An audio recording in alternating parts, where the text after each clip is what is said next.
Praise the Lord. ദൈവം നിങ്ങളെ സഹായിക്കട്ടെ, അനുഗ്രഹിക്കട്ടെ. നിങ്ങൾ അർദ്ധരാത്രിയിൽ പ്രാർത്ഥിക്കാൻ ഇത്രയും താല്പര്യമുള്ള, ഇത്രയും ആഗ്രഹമുള്ള ഒരു വ്യക്തിയാണ് എന്നുള്ളത് കൊണ്ടാണ് ദൈവത്തിന്റെ ആത്മാവ് വീണ്ടും വീണ്ടും ഇങ്ങനെയുള്ള സന്ദേശങ്ങൾ നിങ്ങളുടെ മുമ്പിൽ എത്തിക്കുന്നത്. നോക്കൂ, അർദ്ധരാത്രിയിൽ പ്രാർത്ഥിക്കുന്നത് കൊണ്ട് എന്നല്ല, അല്ലെങ്കിൽ നാം പ്രാർത്ഥിക്കുന്നു എന്നതുകൊണ്ടല്ല, നമ്മുടെ പ്രാർത്ഥനകൾ എതിരാളിക്ക് ഭയമുളവാക്കുന്ന നിലയിലേക്ക് സ്ഥാനാരോഹണം ചെയ്യപ്പെടുമ്പോഴാണ് പ്രാർത്ഥനയിൽ മഹാവിടുതലുകൾ വെളിപ്പെടുന്നത്.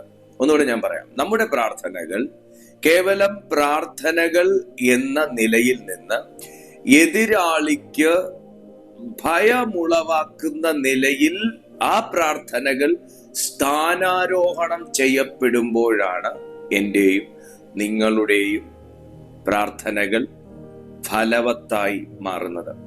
യാക്കോബിന്റെ ലേഖനം ഞാൻ പഠിച്ചപ്പോൾ അതിന്റെ 5-ാമത്തെ അധ്യായം 16-ാമത്തെ വാക്യത്തിൽ ഇങ്ങനൊരു വാക്യം കിടപ്പുണ്ട്: നീതിമാന്റെ ശ്രദ്ധയോടുകൂടിയ പ്രാർത്ഥന, നീതിമാന്റെ ശ്രദ്ധയോടുകൂടിയ പ്രാർത്ഥന ഫലിക്കുന്നു എന്ന് വേണമെങ്കിൽ യാക്കോബിന് എഴുതാമായിരുന്നു, ഫലിക്കുന്നു എന്ന് വേണമെങ്കിൽ എഴുതായിരുന്നു.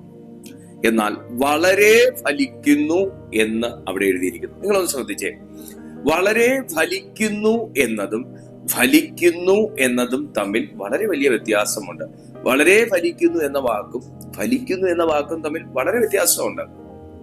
നോക്കൂ, ചില പ്രാർത്ഥനകൾ ഫലിക്കുന്നു, ചില ശുശ്രൂഷകൾ ഫലിക്കുന്നു, എന്നാൽ ചില ശുശ്രൂഷകൾ വളരെ ഫലിക്കുന്നു. ചില ശുശ്രൂഷയിൽ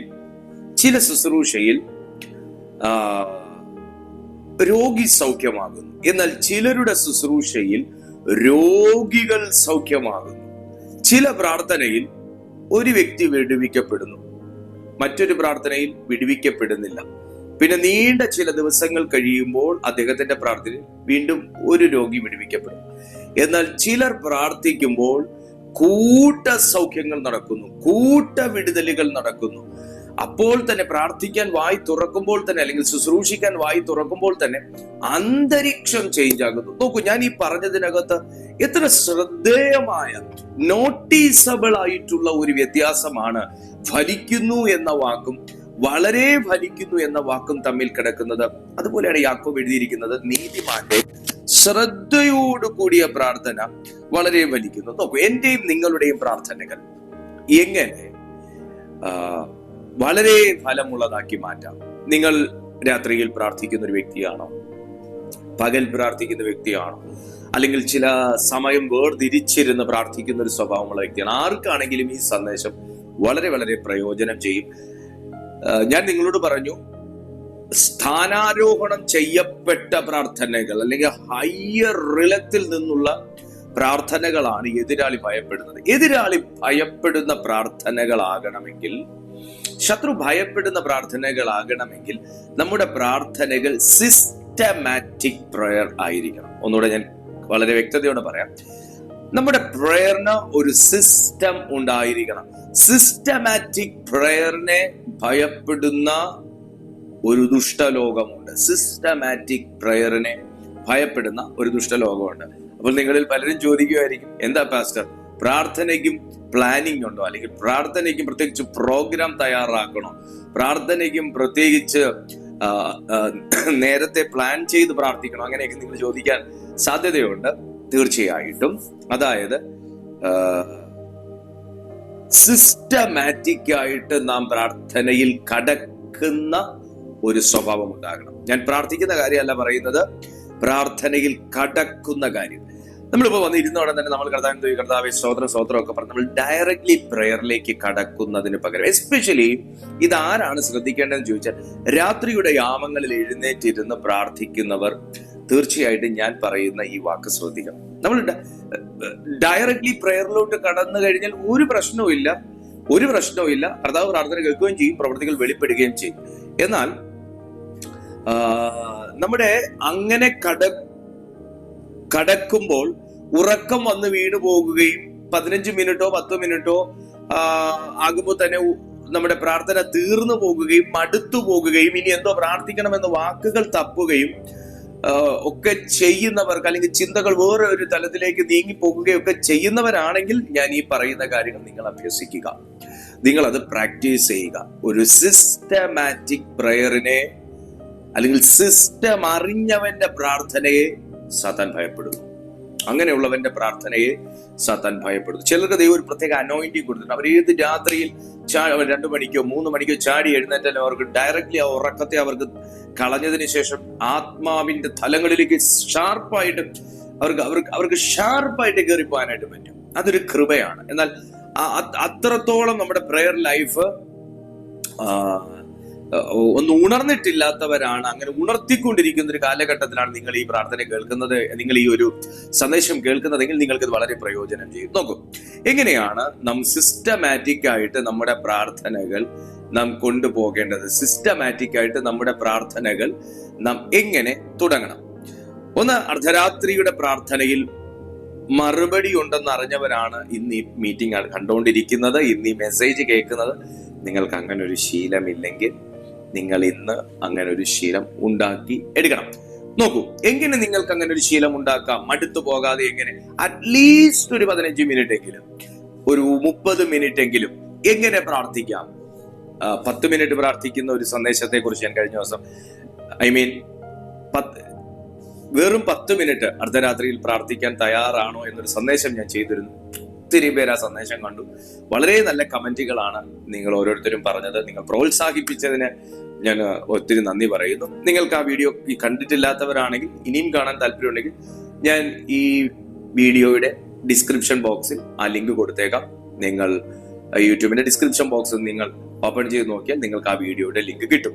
ഓക്കെ, 10 മിനിറ്റ് പ്രാർത്ഥിക്കുന്ന ഒരു വ്യക്തിയാണെങ്കിൽ, അല്ല 15 മിനിറ്റ് പ്രാർത്ഥിക്കുന്ന ഒരു വ്യക്തിയാണ് നിങ്ങളെങ്കിൽ, 30 മിനിറ്റ് പ്രാർത്ഥിക്കുന്ന ഒരു വ്യക്തിയാണ് നിങ്ങളെങ്കിൽ, നിങ്ങൾ എങ്ങനെ തുടങ്ങണം? ഞാൻ 12 മണി മുതൽ 1 മണി വരെ പ്രാർത്ഥിക്കുന്ന ഒരു വ്യക്തിയാണെങ്കിൽ, അർദ്ധരാത്രിയിൽ 12 മണി മുതൽ 1 മണി വരെ, അല്ലെങ്കിൽ 1 മണി മുതൽ 2 മണി വരെ, അല്ലെങ്കിൽ 3 മണി മുതൽ 4 മണി വരെയൊക്കെ പ്രാർത്ഥിക്കുന്ന വ്യക്തിയാണ് നിങ്ങളെങ്കിൽ, നിങ്ങളുടെ 1 മണിക്കൂറിനെ നിങ്ങൾ എങ്ങനെ സിസ്റ്റമാറ്റിക്കായി പ്രാർത്ഥിക്കണം എന്നുള്ളതാണ് ഞാൻ പറഞ്ഞു തരാനായി പോകുന്നത്.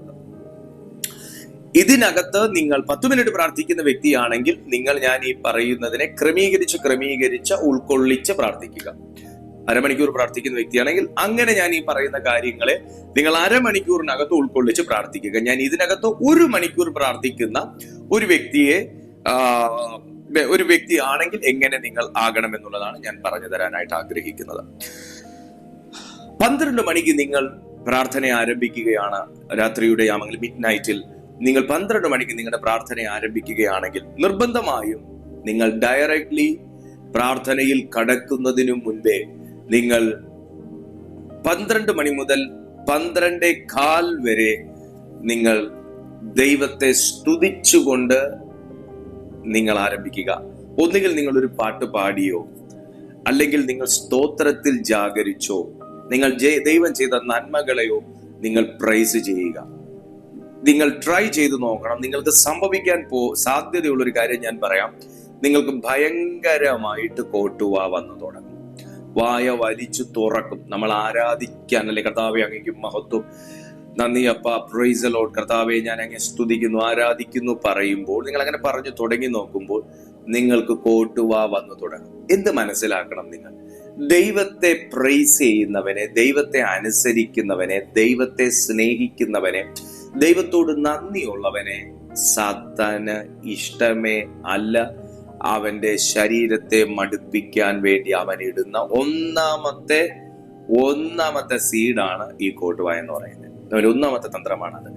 അതിനെ നിങ്ങൾ ജയിച്ചൊരു 12:15 വരെ നിങ്ങൾ പാട്ടും പ്രാർത്ഥനയും സ്തുതിയും മാത്രമായി ഇരുന്നതിന് ശേഷം 12:15 മുതൽ 12:30 വരെ നമ്മളെല്ലാവരും ബലഹീനരാണ്. നമുക്ക് പല നിലയിലുള്ള ബലഹീനതകൾ വന്നു പോയിട്ടുള്ളവരാണ്, വരാൻ സാധ്യതയുള്ളവരാണ്.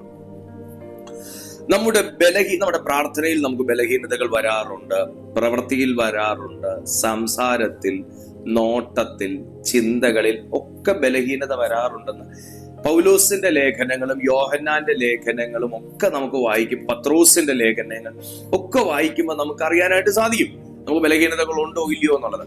അപ്പോ ഇവിടെ 12:15 മുതൽ 12:30 വരെ നിങ്ങൾ ബലഹീനതകളെ മുറിച്ച് പ്രാർത്ഥിക്കുക. കർത്താവേ, ഞാൻ ചെയ്യാൻ പാടില്ലാത്ത ഇന്ന കാര്യം ചെയ്തു പോയതിനെ മാപ്പ് ചോദിക്കുന്നു. ഞാൻ ആ ദുരാത്മാവിനെ അല്ലെങ്കിൽ ആ ഇരുട്ടിന്റെ ശക്തിക്ക് എന്റെ മേലുള്ള സ്വാധീനത്തെ ഞാൻ യേശുവിന്റെ നാമത്തിൽ മുറിച്ചു പ്രാർത്ഥിക്കുന്നു. ഇത് നിങ്ങൾ ചെയ്യുന്നത് എന്തിനെന്ന് ചോദിച്ചു കഴിഞ്ഞാൽ, നമ്മുടെ ബലഹീനതകളെ അവകാശം ചൊല്ലി നമ്മുടെ നന്മകളെ തടയുകയും പ്രാർത്ഥനയുടെ മറുപടികളെ ബ്ലോക്ക് ചെയ്യുകയും നമ്മുടെ അനുഗ്രഹങ്ങളെ തടസ്സപ്പെടുത്തുകയും തീർന്നില്ല, നമ്മളെ ഒരു ആത്മീയ അടിമയാക്കി വെക്കുകയും ചെയ്യുന്ന ദുഷ്ടബലങ്ങളെ തകർക്കുവാൻ this is very very very powerful. ഞാൻ മുറിച്ചു കളയുന്നു എന്ന വാക്ക് സാത്താനെ സഹിച്ചുകൂടാ. ഞാൻ തകർക്കുന്നു എന്ന വാക്ക് സാത്താന് സഹിച്ചുകൂടാ. ഞാൻ ഏത് അധികാരത്തിൽ പ്രാർത്ഥിക്കുന്നു എന്നുള്ളത് സാത്താന് ഭയങ്കര അസൂയ ഉളവാക്കുന്ന ഒരു കാര്യമാണ്.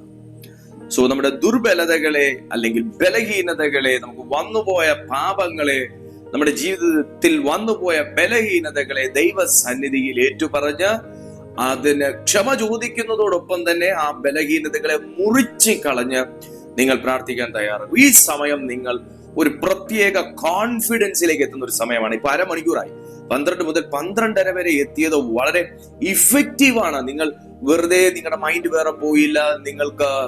നിങ്ങൾ ചില ബലഹീനതകളെ, ഉറക്കത്തെ നിങ്ങൾ മറികടന്നു, നിങ്ങൾ കോട്ടുവായ മറികടന്നു, ഉറക്കത്തിൽ നിന്ന് എഴുന്നേറ്റ് ക്ഷീണത്തെ മറികടന്നു. നിങ്ങൾ ഇപ്പോൾ ഒരു പവർഫുൾ സ്റ്റേജിലാണ്. നിങ്ങൾ ബലഹീനതകളെ മുറിച്ചു കളയുന്നു എന്ന് പറയുമ്പോൾ ഒരു പ്രത്യേക ശക്തി നമ്മുടെ അകത്തുനിന്ന് പുറത്തേക്ക് ഒഴുകാൻ തുടങ്ങും. നമ്മുടെ അകത്തെ മനുഷ്യനിൽ നിന്നുള്ള ശക്തി പുറത്തേക്ക് പുറപ്പെടുവാൻ തടസ്സമായതിനെയാണ് നമ്മൾ മാനുഷിക അധരം കൊണ്ട് ദൈവത്തിന്റെ ആത്മാവിൽ അതിനെ മുറിച്ച് പ്രാർത്ഥിക്കുമ്പോൾ അകത്തെ മനുഷ്യൻ അത്രയും സ്ട്രോങ് ആയി ഇപ്പോൾ പ്രാർത്ഥിക്കാൻ വളരെ സ്ട്രോങ് ആയിട്ട് അകത്തെ മനുഷ്യനിൽ നിന്നുള്ള എനർജി പുറത്തേക്ക് ഇറങ്ങി നിൽക്കുന്നത്. സോ ഈ ടൈം, ഈ 12:30 എന്ന് പറയുന്ന ഒരു സമയം, നിങ്ങൾ ഇപ്പോൾ പ്രത്യേക ചാർജിലാണ് നിൽക്കുന്നത്. ഒരു 85% ചാർജിലാണ് നിങ്ങൾ ഈ 12:30 എന്ന് പറയുന്ന സമയത്ത് എത്തി നിൽക്കുമ്പോൾ 12:30 മുതൽ 12:45 വരെ നിങ്ങൾ നിങ്ങളുടെ കുടുംബം, നിങ്ങളുടെ സഭ, നിങ്ങളുടെ ദേശം, നിങ്ങളുടെ ഫ്യൂച്ചർ, അങ്ങനെ നിങ്ങൾക്ക് ഒത്തിരി സബ്ജക്റ്റ് ഉണ്ടാവുമല്ലോ പ്രാർത്ഥിക്കാൻ. ആ പ്രാർത്ഥനാ വിഷയങ്ങളെ നിങ്ങൾ 12:30 മുതൽ 12:45 വരെ, നിങ്ങൾ 12:45 വരെയോ 12:50 വരെയോ നിങ്ങൾ സ്പിരിറ്റ് ഫിൽഡ് ആയിട്ട് നിങ്ങൾ പ്രാർത്ഥിക്കുക. എന്ന് പറഞ്ഞാൽ കുടുംബത്തിന് വേണ്ടി നിങ്ങൾ അതോറിറ്റിയോടെ പ്രാർത്ഥിക്കുക. ദേശത്തിന് വേണ്ടി അവകാശിയായിട്ട് നിങ്ങൾ പ്രാർത്ഥിക്കുക. കാരണം ദേശത്തിന്റെ കാവൽക്കാരനായിട്ടാണ് എന്നെ നിങ്ങളെയൊക്കെ ദൈവം അപ്പോയിന്റ് ചെയ്തേക്കുന്നത്. നമ്മൾ അവിടെ ചെന്നിട്ട് ഒരു ഭയപ്പെട്ട ഒരു വ്യക്തിയെ പോലെ, അല്ലെങ്കിൽ ഒരു ധൈര്യമില്ലാത്ത ഒരു വ്യക്തിയെ പോലെ, യാചിക്കുന്ന ഒരു വ്യക്തിയെ പോലെ എന്ന വണ്ണമല്ല നിങ്ങളുടെ പ്രാർത്ഥനയിലേക്ക് സാത്താൻ നോക്കുമ്പോൾ, അല്ലെങ്കിൽ ദുഷ്ടാത്മ സേനകൾ നോക്കുമ്പോൾ കാണേണ്ടത് ഒരു ഉറപ്പില്ലാത്ത വ്യക്തിയായിട്ടല്ല, ഓരോ അതോറിറ്റിയോളം. കുടുംബത്തിലാണെങ്കിൽ കുടുംബത്തെക്കുറിച്ച് പ്രാർത്ഥിക്കുമ്പോൾ ഉത്തരവാദിത്വമുള്ളവനായി, ദേശത്തെക്കുറിച്ച് പ്രാർത്ഥിക്കുമ്പോൾ അവകാശിയായി. അബ്രഹാമിനോട് എന്താ പറഞ്ഞേ? നിന്റെ കണ്ണെത്തുന്ന ദേശം വരെ ഞാൻ നിനക്ക് അവകാശമായിട്ട് തരും. സോ ദേശത്തിന്റെ അവകാശിയാണ് നമ്മൾ.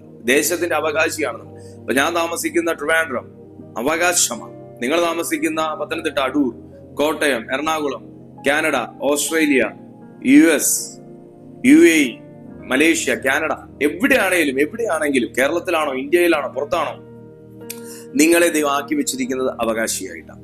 അപ്പൊ അവകാശത്തോടെ പ്രാർത്ഥിക്കണമെങ്കിൽ അത് സ്പിരിറ്റ് ഫിൽഡ് ആയിട്ട് പ്രാർത്ഥിക്കണം. അന്യഭാഷകൾ പ്രാപിച്ച ദൈവമക്കൾ അതൊരു വാർഫെയർ ആയിരിക്കണം. എനിക്ക് പലപ്പോഴും സങ്കടം തോന്നുന്നത് എന്താണെന്ന് വെച്ചാൽ, പലരുടെ അന്യഭാഷ എന്ന് പറയുന്നത്, ഞാൻ ക്രിട്ടിസൈസ് ചെയ്യുന്നതോ കുറ്റം പറയുന്നതോ അല്ല, ഞാൻ നിങ്ങൾ ഉണരാൻ വേണ്ടി പറഞ്ഞു തരുന്നതാണ്.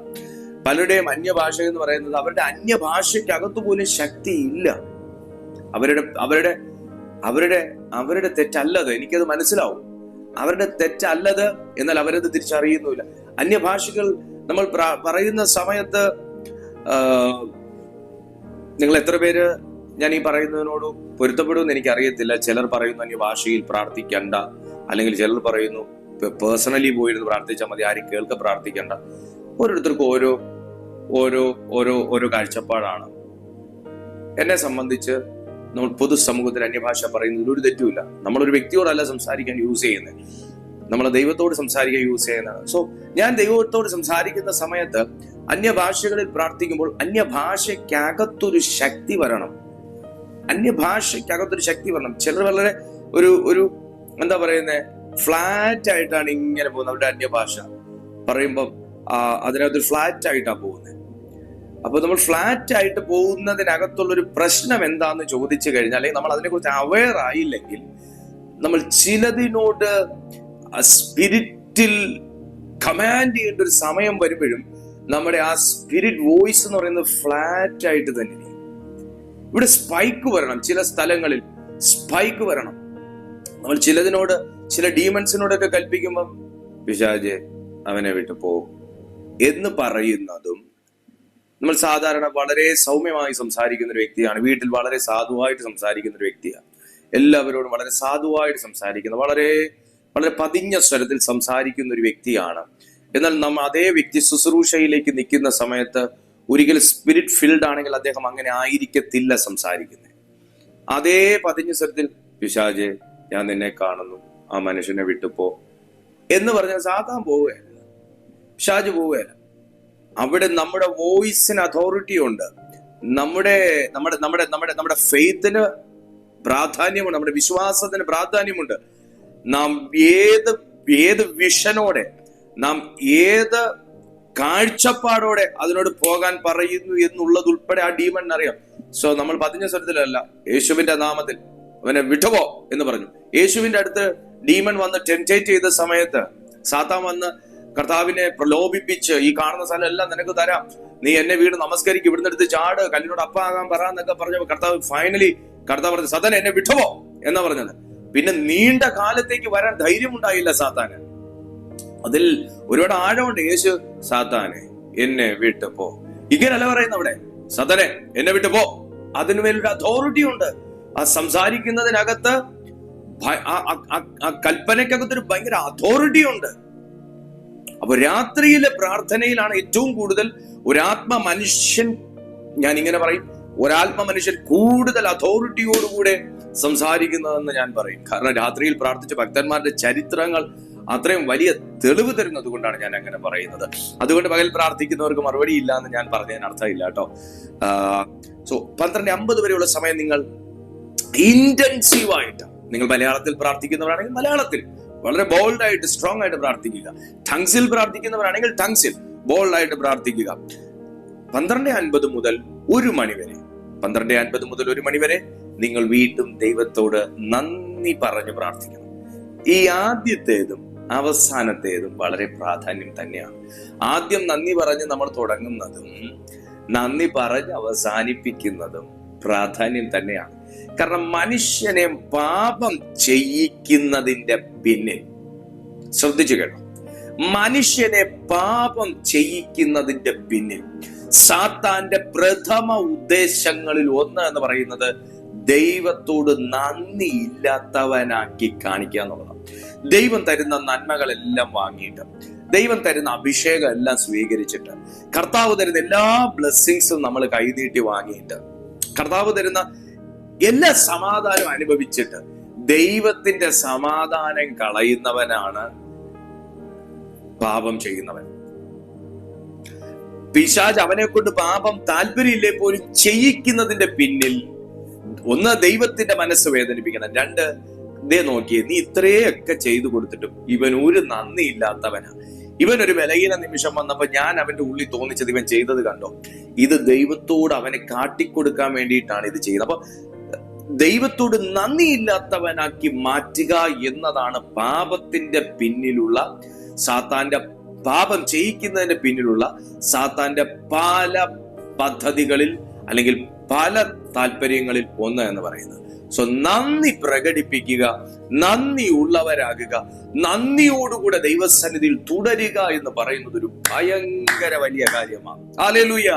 നിങ്ങൾ എന്റെ ഈ വാക്കിനോട്, പരിശുദ്ധാത്മാവ് എനിക്കിപ്പോൾ തോന്നിപ്പിച്ച ഈ ഒരു ചിന്തയോട് നിങ്ങൾക്ക് നിങ്ങൾക്ക് പൊരുത്തപ്പെടാൻ കഴിയുന്നുവെങ്കിൽ ഈ സെക്കൻഡിൽ ഞാൻ ഈ പറയുന്ന കാര്യത്തോട് നിങ്ങൾക്ക് പൊരുത്തപ്പെടാൻ പറ്റുന്നു എന്നുണ്ടെങ്കിൽ ഈ സെക്കൻഡിൽ നിങ്ങളൊന്ന് പറഞ്ഞാട്ടെ. ഒരാമൻ താഴെ നിങ്ങളൊന്ന് യൂട്യൂബിൽ കമന്റ് ചെയ്താട്ടെ. ഒരാമൻ നിങ്ങൾ യൂട്യൂബിൽ കമന്റ് ചെയ്താട്ടെ. ഞാൻ ദൈവത്തോട് നന്ദി ഉള്ളവനായിരിക്കും. ഓ ഹല്ലേലൂയ. എത്ര പേർക്കൊന്ന് യൂട്യൂബിൽ ഇപ്പൊ ഒന്ന് കമന്റ് ചെയ്യാൻ പറ്റും? ഞാൻ ദൈവത്തോട് നന്ദി ഉള്ളവനായിരിക്കും. ദൈവമക്കളെ, നമ്മൾ ഒരുപാട് തെറ്റുകൾ നമ്മുടെ ജീവിതത്തിൽ വന്നു പോയിട്ടുണ്ടാവും. നമ്മൾ ചെയ്യേണ്ടെന്ന് ആഗ്രഹിച്ച പാപം നമ്മൾ ചെയ്തു പോയിട്ടുണ്ടാവും. ഒരേ പാപം പലവട്ടം നമ്മുടെ ജീവിതത്തിൽ ആവർത്തിക്കപ്പെട്ടിട്ടുണ്ടാവും. പക്ഷെ ദൈവം നിങ്ങളെ വെറുക്കുന്നില്ല എന്നുള്ളൊരു വലിയ സത്യം എനിക്ക് നിങ്ങളോട് പറയാനുണ്ട്. ദൈവം നിങ്ങളെ വെറുക്കുന്നില്ല. നിങ്ങൾ പ്രാർത്ഥിക്കാൻ തീരുമാനം എടുത്തിട്ട് ഇനി ഞാൻ പ്രാർത്ഥിക്കുകയല്ല എന്ന് പറഞ്ഞവരായിരിക്കാം. മറ്റു പല കാര്യങ്ങളും നിങ്ങൾ വിട്ടുകളഞ്ഞിട്ട് പിന്നെ നിങ്ങളുടെ ജീവിതത്തിൽ ആവർത്തിച്ച് വന്നുപോയ പാപങ്ങളുണ്ടാവും. ഓർമ്മയിലൂടെ, ചിന്തകളിലൂടെ, പ്രവൃത്തികളിലൂടെ, നമ്മുടെ താല്പര്യങ്ങളിലൂടെ എല്ലാം വന്നിട്ടുണ്ടാകാം. പക്ഷേ നിങ്ങൾ മടങ്ങി വരാൻ തയ്യാറാണെങ്കിൽ സർവശക്തനായ ദൈവം ഇരട്ടി അഭിഷേകം നിങ്ങളുടെ മേൽ പകർന്ന ദൈവം നിങ്ങളെ യൂസ് ചെയ്യും. സോ ഇത് ഞാൻ പറഞ്ഞത് 12 മണി മുതൽ 1 മണി വരെയുള്ള പ്രാർത്ഥനയുടെ ചിട്ടകളെ കുറിച്ചാണ്, സിസ്റ്റമാറ്റിക് പ്രയറിനെ കുറിച്ചാണ്. ഇനി ഇത് 2 മണിക്കൂർ പ്രാർത്ഥിക്കുന്നവരുണ്ട്, 3 മണിക്കൂർ രാത്രിയുടെ യാമങ്ങളിൽ പ്രാർത്ഥിക്കുന്ന അനേക ദൈവമക്കളുണ്ട്. എനിക്ക് വ്യക്തിപരമായി എനിക്കറിയാം ദൈവമക്കളുണ്ട്. അങ്ങനെയുള്ളവർക്ക് ഞാൻ ഇതിനകത്ത് പറഞ്ഞ ഈ ടങ്സ് പ്രയർ ഉണ്ടല്ലോ, ആത്മാവിലെ പ്രാർത്ഥന, ഇതിന്റെ ദൈർഘ്യം നിങ്ങൾക്ക് വർദ്ധിപ്പിക്കുവാൻ കഴിയും. ഇതിന്റെ ദൈർഘ്യം നിങ്ങൾക്ക് 1 മണിക്കൂറാക്കാൻ കഴിയും, 1.5 മണിക്കൂറാക്കാൻ കഴിയും, 2 മണിക്കൂറാക്കാൻ കഴിയും.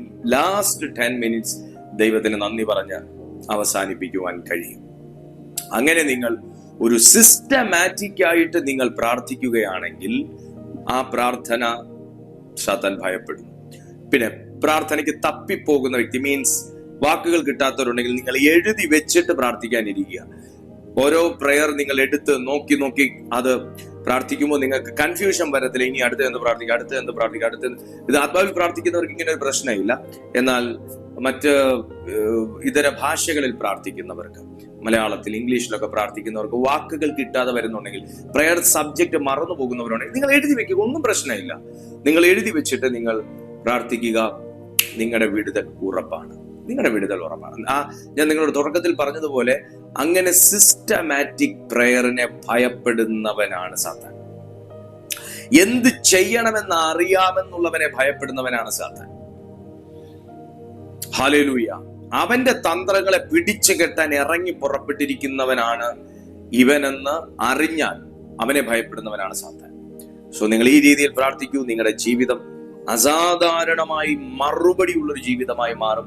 ദൈവശക്തമായി നിങ്ങൾ ഉപയോഗിക്കും.